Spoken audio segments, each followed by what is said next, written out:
Lorsque le monde est la proie des forces du mal, des guerriers apparaissent alors vêtus de leurs armures pour maintenir la paix et la justice dans le monde. Ce sont les chevaliers d'Athéna. Ces chevaliers sont au nombre de 88 et sont surtout divisés en 3 catégories, les chevaliers de bronze, les chevaliers d'argent et les chevaliers d'or. Et quand on parle de Senseiya, on évoque très souvent les chevaliers d'or ou encore les chevaliers de bronze. Et il est vrai que les chevaliers d'argent sont un petit peu tombés dans l'oubli. En même temps, on va pas se mentir, la plupart souffrent d'un manque de puissance et d'un manque de charisme évident. Toutefois, certains chevaliers d'argent sont tout le contraire et brillent de par leur aura, leur rôle dans l'histoire, leur puissance et l'émotion qu'ils ont pu nous délivrer. Les amis, salut à tous, c'est Pegasus et j'espère que vous allez bien et surtout j'espère qu'aujourd'hui vous êtes prêts à faire brûler votre Cosmo Énergie à son paroxysme, puisque nous allons parler de chevaliers beaucoup trop sous-cotés, les chevaliers d'argent, et nous allons parler uniquement de ceux qui sont canons à l'histoire, donc nous parlerons pas de ceux qui sont présents dans l'œuvre The Lost Canvas ou dans Senseiya Omega par exemple. Et surtout on va se poser la question, qui est le plus fort parmi les chevaliers d'argent? Alors, c'est parti!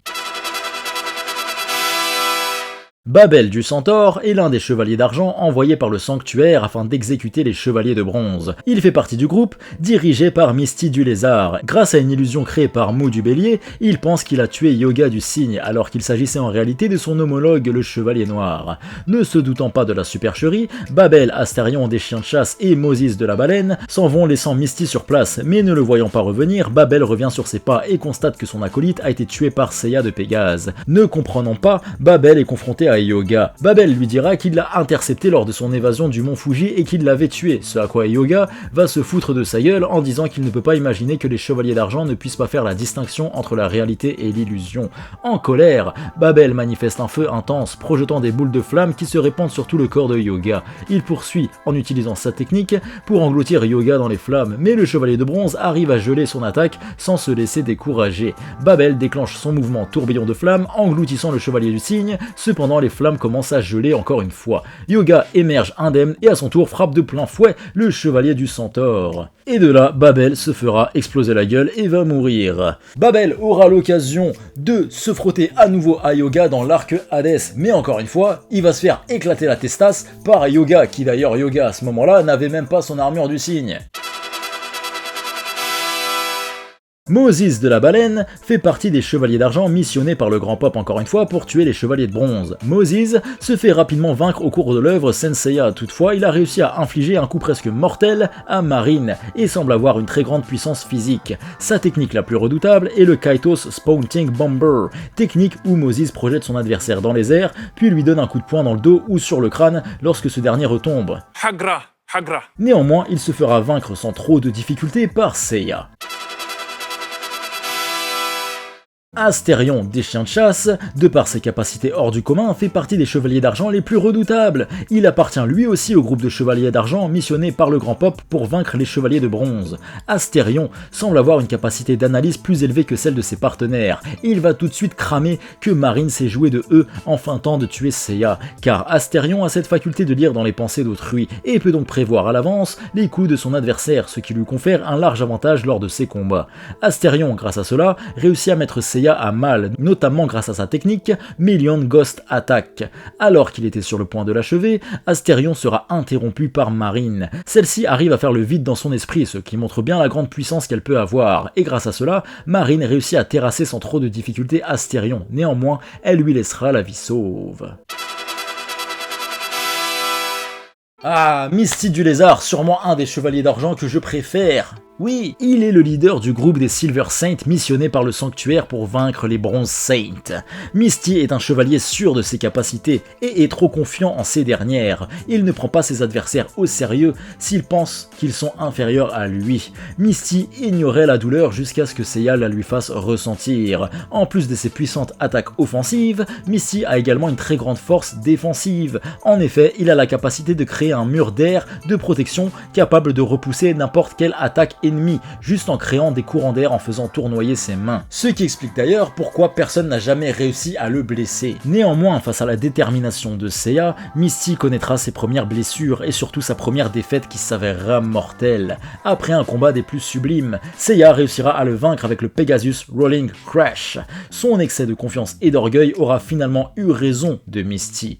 Seiya avait raison, j'ai peut-être trop craint d'être blessé durant mes combats. Seiya, lui, est allé encore plus loin. Pour vaincre, il n'a craint ni les blessures ni même la mort. Est-ce cela qui lui a permis de me battre ?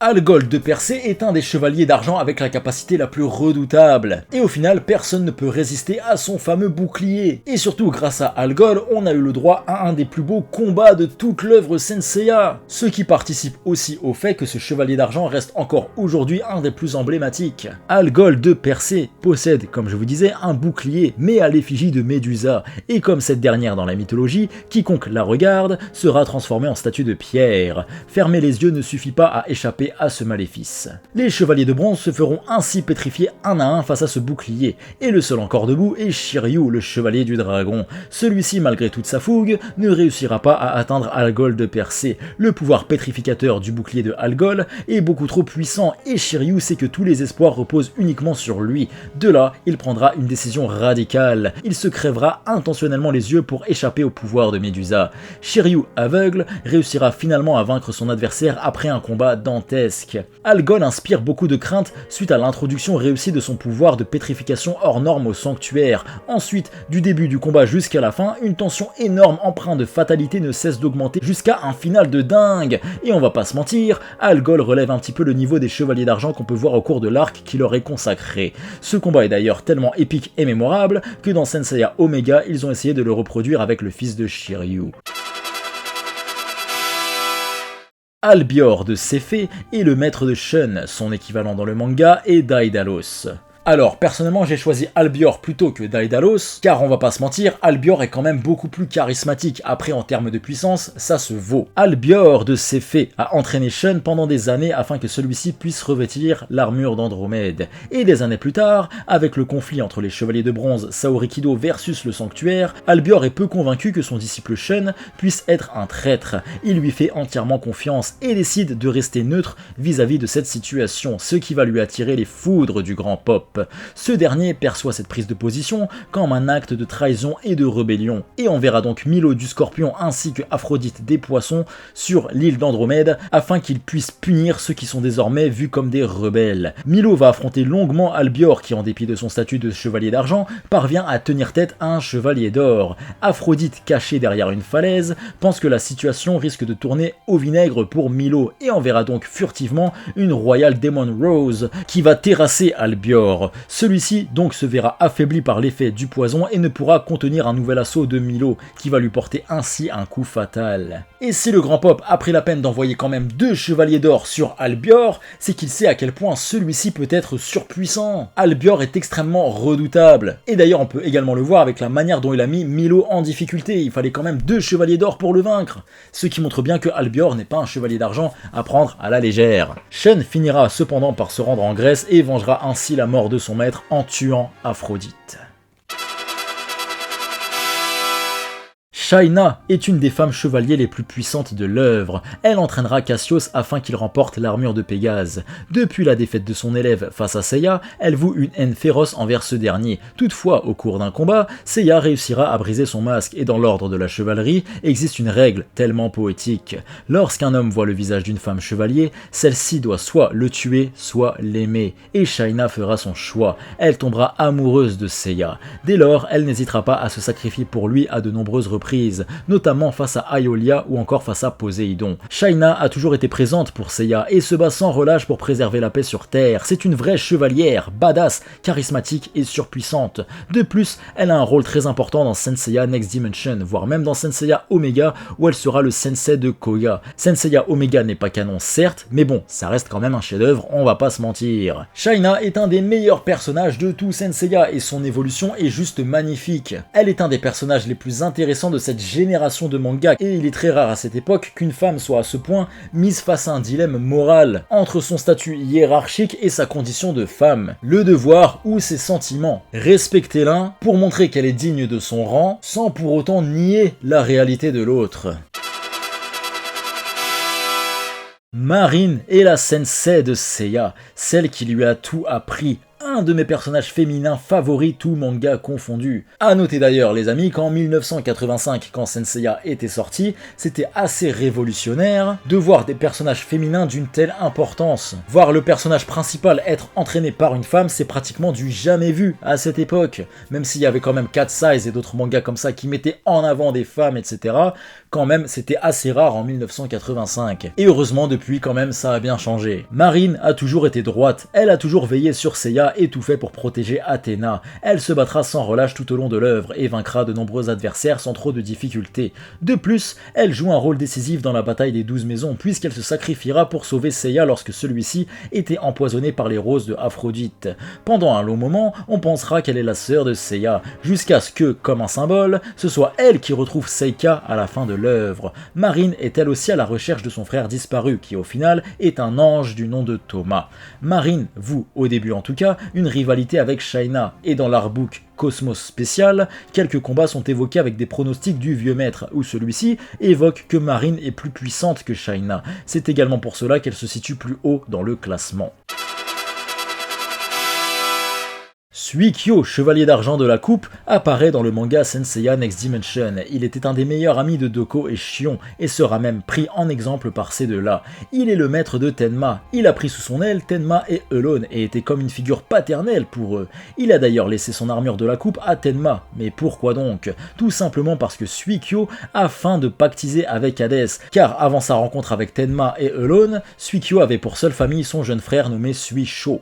Celui-ci était atteint d'une grave maladie et cloué au lit sans venir son heure en dépit des efforts de Suikyo pour le rassurer. Désespéré, le jeune homme prie Athéna de sauver son frère en échange de sa vie, mais c'est une personne bien différente qui va lui répondre. Un spectre paré d'un surplis de gargouille et accroupi sur le corps de Suisho. Le nouveau venu propose à Suikyo de rejoindre les rangs d'Hadès car Pandore, qui a remarqué sa puissance, souhaite le recruter et pourrait même en faire un des 3 juges des enfers. Mais fidèle à sa déesse, Suikyo refuse bien évidemment cette offre. Le diablotin n'y voit rien à redire, mais lui précise tout de même que, s'il s'entête à résister, Suisho aura droit à des tortures toutes particulières dans l'au-delà. De là, Suikyo deviendra un spectre d'Hadès, et plus que ça, il sera un des 3 juges des enfers, le plus haut rang parmi les spectres, ce qui montre bien à quel point il peut être fort. Suikyo prendra ensuite d'assaut le sanctuaire seul, et enchaînera les combats. Il sait qu'il n'en a plus pour longtemps, et il se fera d'ailleurs tuer symboliquement par son meilleur ami Doko de la Balance.